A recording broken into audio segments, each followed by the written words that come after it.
नमस्ते। आज के इस एक्सप्लेनर में हम एक बहुत ही इंटरेस्टिंग ज्योग्राफिकल मिस्ट्री को डीकोड करने वाले हैं। आज हम राजस्थान के इस पानी के रहस्य को सुलझाएंगे जो कभी समंदर तक पहुंच ही नहीं पाता, यानी राज्य का आंतरिक अपवाह तंत्र। कुछ बहुत ही आसान और शानदार ट्रिक्स के जरिए आज हम इस पूरे सिस्टम को उंगलियों पर याद कर लेंगे। तो चलिए शुरू करते हैं। अब देखिए राजस्थान का भूगोल कितना अजीब और दिलचस्प है। एक तरफ हमारे पास हाई रिवर डेंसिटी वाले इलाके हैं जैसे कोटा संभाग और चित्तौड़गढ़ जिला, जहां नदियों की कोई कमी नहीं है। और वहीं दूसरी तरफ बीकानेर, चूरू और फलोदी जैसे जिले भी हैं जहां एक भी नदी नहीं बहती, बिल्कुल जीरो। है ना कमाल का कंट्रास्ट? ये हमें बताता है कि राज्य का पानी का डिस्ट्रीब्यूशन कितना असमान है। तो आज की हमारी इस चर्चा का रोड मैप कुछ ऐसा रहेगा। सबसे पहले हम अपवाह तंत्र का एक जनरल ओवरव्यू लेंगे, फिर समझेंगे कि ये आंतरिक अपवाह असल में होता क्या है। इसके बाद हम बात करेंगे घग्गर नदी की, फिर कांतली और सांभर नदियों की, और आखिर में साबी और काकनी नदियों की खासियतों को डिकोड करेंगे। तो चलिए सबसे पहले बात करते हैं अपवाह तंत्र के एक ओवरव्यू की। देखते हैं कि पूरा स्ट्रक्चर आखिर कैसा है। सिर्फ 1.1% जी हाँ, आपने बिल्कुल सही सुना। पूरे देश का जितना भी सरफेस वाटर या सतही जल है, उसमें राजस्थान का हिस्सा बस इतना सा ही है। और मजे की बात यह है कि इस छोटे से हिस्से का भी सबसे बड़ा भाग सिर्फ एक नदी के पास मौजूद है, और वो है चंबल। अब अगर हम पूरे राज्य के ड्रेनेज सिस्टम को बांटें तो बंगाल की खाड़ी का हिस्सा 24% और अरब सागर का करीब 16% बैठता है। लेकिन असली गेम चेंजर है ये 60% वाला हिस्सा। ये है हमारा आंतरिक अपवाह तंत्र। अब आप खुद सोचिए, राज्य का आधे से ज्यादा पानी इसी सिस्टम में आता है, तो इस पर्टिकुलर सिस्टम को समझना कितना जरूरी हो जाता है, राइट? अब आते हैं अपने दूसरे पॉइंट पर। ये आंतरिक अपवाह असल में होता क्या है और इसे याद रखने की वो मास्टर ट्रिक क्या है। सिंपल शब्दों में कहें तो आंतरिक नदियां वो हैं जो कभी किसी समंदर, कच्छ के रण, खंबात की खाड़ी या यमुना जैसी किसी बड़ी नदी के जरिए महासागर तक पहुंच ही नहीं पाती।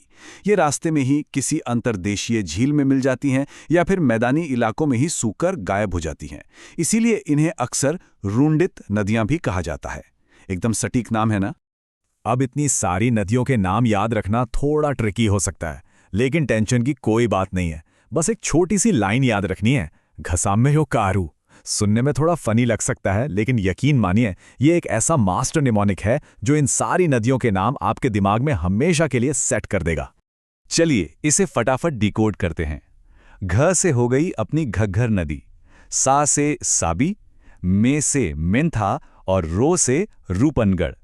इसके बाद का से कांतली, फिर दूसरे का से काकनी और आखिर में रू से रूपारेल। हो गया ना काम आसान?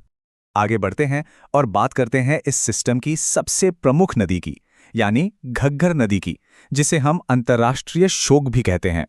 अगर हम घग्गर नदी की जर्नी देखें तो ये उत्तर दिशा से राजस्थान में एंट्री लेने वाली इकलौती नदी है। ये हिमाचल प्रदेश की शिवालिक पहाड़ियों से निकलती है, फिर हनुमानगढ़ के टिब्बी से राज्य में प्रवेश करती है और सूरतगढ़ तक बहती है। और अगर कभी बाढ़ आ जाए ना तो इसका पानी सीधा पाकिस्तान के फोर्ट अब्बास तक पहुंच जाता है। राज्य के अंदर अंदर ये करीब 156 किलोमीटर का लंबा सफर तय करती है। और पता है, इस नदी के नाम भी इसके इतिहास जितने ही दिलचस्प हैं। इसे मृत नदी, नट, सोतर और लेटी हुई नदी भी कहा जाता है। बाढ़ के टाइम पर जो तबाही ये मचाती है, उसी की वजह से इसे राजस्थान का शोक कहते हैं। मौर्य काल में इसे चितांग कहा जाता था। हनुमानगढ़ में इसके बेसिन को नाली कहते हैं और पाकिस्तान में इसे हकरा बुलाते हैं। और हाँ, कई लोग तो इसे प्राचीन सरस्वती या दृशद्वती नदी का ही अवशेष मानते हैं। चलिए अब अपने अगले पड़ाव पर चलते हैं, कांतली और सांभर नदियां। कांतली, जिसे एक संस्कारी बहू भी कहा जाता है, और हमारी मशहूर खारे पानी की झील का सिस्टम। मैंने कांतली को संस्कारी बहू क्यों कहा? क्योंकि ये कभी भी राज्य की सीमा रूपी दहलीज लांघकर बाहर नहीं जाती। ये पूरे 100 किलोमीटर लंबी है, जो इसे पूरी तरह से राज्य के भीतर बहने वाली सबसे लंबी आंतरिक नदी बनाती है। अब आप सोचेंगे कि बनास नदी का क्या? तो देखिए, बनास वैसे तो राज्य में सबसे लंबी है, लेकिन वो अपना पानी आखिर में बंगाल की खाड़ी सिस्टम में ले जाती है, आंतरिक सिस्टम में नहीं। कांतली नदी के आसपास का जो इलाका है, जिसे तोरावाटी बेसिन कहते हैं, वो हिस्टोरिकली बहुत रिच रहा है।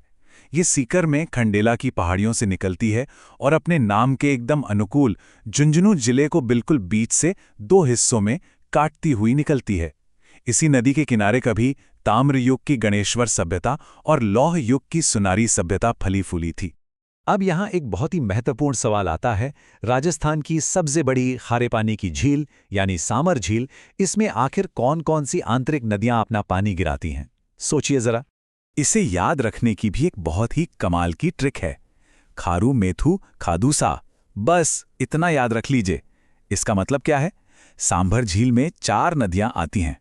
पहली खारी, दूसरी मेंथा जिसे मेड़ा भी कहते हैं, तीसरी खंडेला और चौथी रूपनगढ़। इस एक छोटी सी लाइन से इतना कॉम्प्लेक्स ट्रिब्यूटरी सिस्टम चुटकियों में याद हो जाता है। अब हम अपने आखिरी सेक्शन पर आ गए हैं। साबी और काकनी नदियों की बात करते हैं।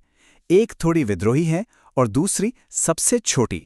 साबी नदी का जो मिजाज है ना, वो शुरू से ही थोड़ा विद्रोही सा रहा है। जयपुर की सेवर पहाड़ियों से निकलने वाली इस नदी का एक बहुत ही फेमस ऐतिहासिक किस्सा है। कहते हैं कि सम्राट अकबर ने एक बार इस पर बांध बनाने की बहुत कोशिश की थी, लेकिन नदी के तेज बहाव के आगे वो पूरी तरह असफल रहे। ये नदी आखिर में हरियाणा की नजफगढ़ झील तक जाती है और इसके किनारे लौह युग की जोधपुरा सभ्यता भी बसी हुई थी। अब एक बहुत ही कॉमन कंफ्यूजन की बात करते हैं। अक्सर लोग रूपारेल और काकनी नदियों के दूसरे नामों में अटक जाते हैं। इसे हमेशा के लिए सॉर्ट करने के लिए बस 2 इंग्लिश के वर्ड याद रखिए, रूल और काम।